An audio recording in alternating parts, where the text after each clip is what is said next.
Visit abaeservices.com for fast medical transcription service. This podcast episode is brought to you by AB Music Creative.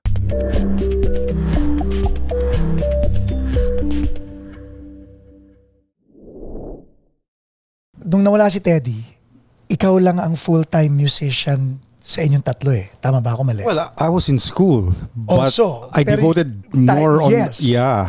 So when Yeah. Teddy... My schooling got affected majorly. I stopped. I went back night school na. Yeah. But I was not kicked out.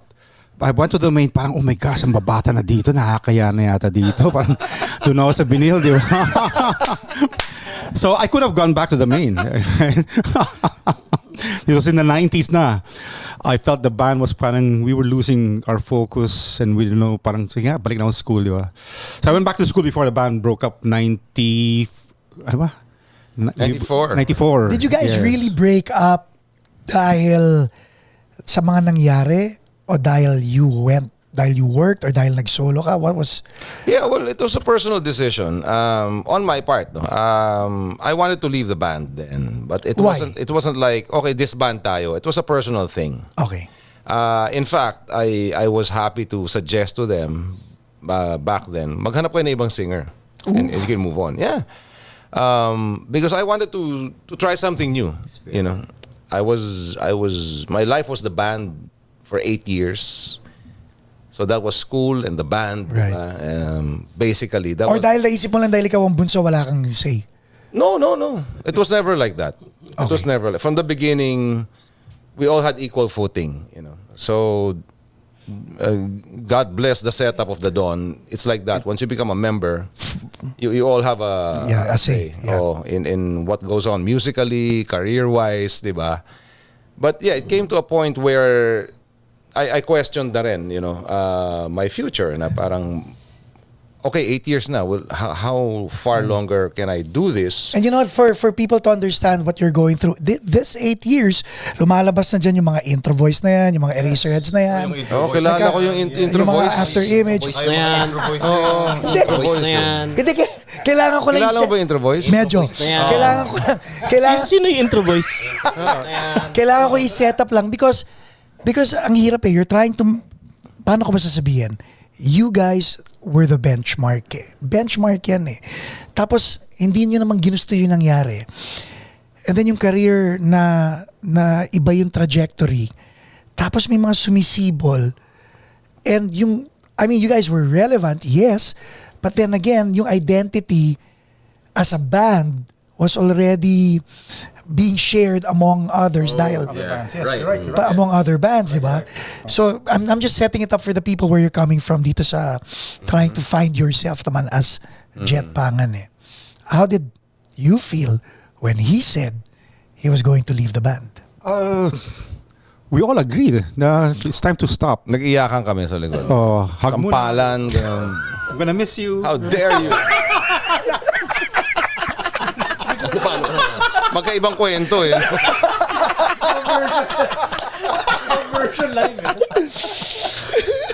Pero hindi ka seryoso. No, I remember I agreed na I think it's time to put an end to this. Maraming rason eh. Madami. How'd you feel? Dami. Kasi ikaw na yung gitarista nun eh. Yeah. Well, syempre, you know, I made a decision when I was 17 that that I'm going to be a musician and be involved in the industry in whatever shape or form.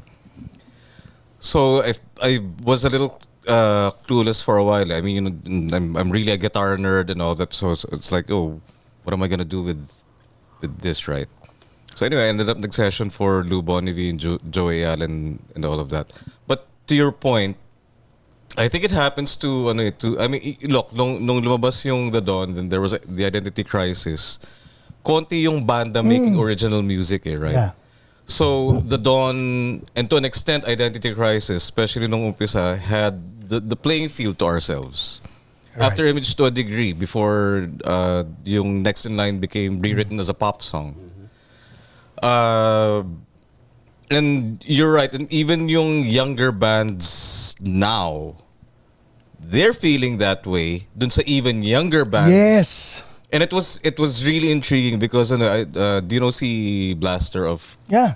Okay, so we had a gig. We shared the bill, and then let's jam on a couple of songs. So we invited him over to the headquarters, and of course, tingin namin sa kanila, they're really young and ganyan. A funny thing is, si Chris, yung girlfriend ni Blaster, said, yeah, mga batang banda nga, hindi na namin.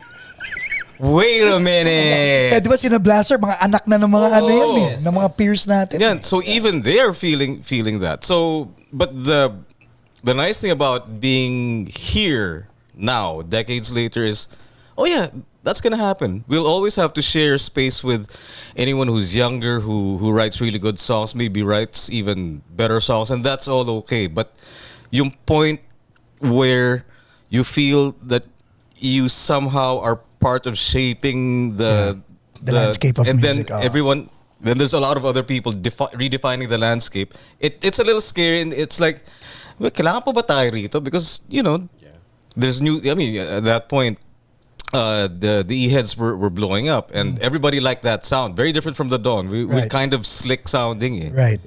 So, in a sense, it was like, yeah, maybe it's time to, because it's stupid din naman na, magtunog E-heads tayo. Because that's not how we write. That's not how we play. It's not being honest din eh. So itong conversation na to, you guys were having this conversation? Kayo? Yeah, yeah. Wala ka lang nun. Wala ka lang nun. Pero pinag-uusapan ka rin namin. Gitarista nung intro Nandun ka sa intro voice. Drummer nung intro voice. Doon sa mga intro Mayabang yun voice. eh. Sa mga Ibang topic pala yun. Tsaka that time, nag-artista ka. Yun na nga, di ba? By the way, Tatanggal ka pa ng t-shirt.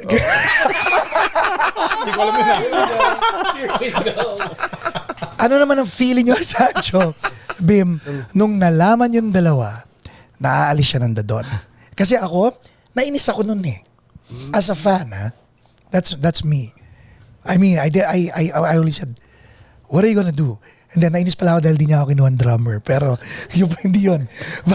But, parang inisip ko lang, ba't ka aalis? Pero yun lang yung sa akin. Pero kayong dalawa, Nagyakapan tayo. Oo. Hindi ko pa sila kilala nun eh. Umiyak ako sa kanyang gano'n. Sabi ko, yun. Tsaka yung naghubad ka ng shirt. Nalungkot din. Ako umiyak nun. Umiyak kami lahat nun, Paco. ako rin, tinitignan ko ngayon. Siyempre nalungkot. Yeah.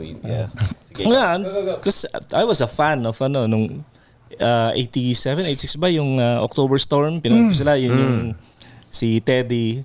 Watching Teddy, sabi ko, yan yung gusto kong gawin sa buhay ko. Sinabi nga ni Jet, nasa gallery ka raw nung nanonood. Mismo. And then, Gate crash lang yan nun. Parang, sila parang nag-disband. Parang, what? Alam mo yun. But at the same time, ang dami nang lumalabas sa bagong banda. They don't really pave the way For everybody. Yeah. So everybody. Open opportunities for lots of other bands. But yun, I really mourned when they parted ways that time. Ikaw, Bim?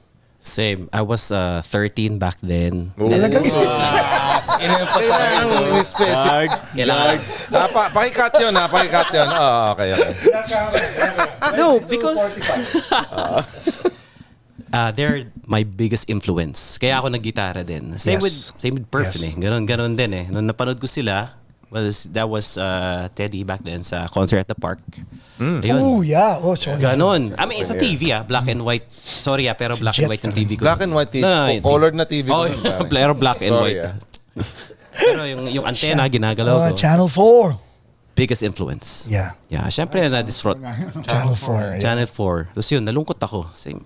Well, those are interesting answers to an interesting question. But personally, the Ika, time yeah. that happened, Hindi mo inisip yung pakiramdam namin. Ganun lang. bigger picture, Kaya ka naghubad. minus pagtatanggal ng t-shirt mo. Bigger picture is, that's exactly what we wanted to happen. We wanted the scene to blow up. And it was happening. No? So instead of for me, instead of seeing it as some sort of threat or some sort of discouraging situation, yun yung gusto kong mangyari. Na dumami yung banda sa mainstream. So bands like yourself, name it, the big names, in Eraserheads or whoever. As a music fan, yun ang gusto kong makita. And it was happening. So what was whatever driving factors I may have had, in leaving the band in '94, it wasn't because of the scene in general. It was more internal. Of course, merong to his point, malaking bagay din yung makikita mo na, oops, may bago na. But personally, it shouldn't be seen as something of a negative in my case. Ako pa nga, thank God. Diba? Ito yung gusto nating mangyari because prior to you guys, wala eh. It was a different scene. Iba yung alam mo, Juneboy and I know this. We were just lucky, to become mainstream, for a label to sign us first. Those were just things that happened. They just lined up for us. You know what I mean? It lined. Of course, we worked hard. Yeah. We weren't just singing whatever. We worked hard for our music because yun yung discipline ni Teddy Diaz to really make music na hindi yung para sumikat lang. And we were just fortunate that at that time our management, Martin Galan, was very good.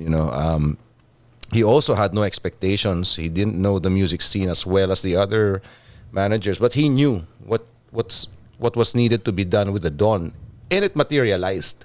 Galing, no? Nangyari, no? Yeah. Kasi at that time, wow, talagang konti lang yung masasabi mong nakaswerte in the way that we were.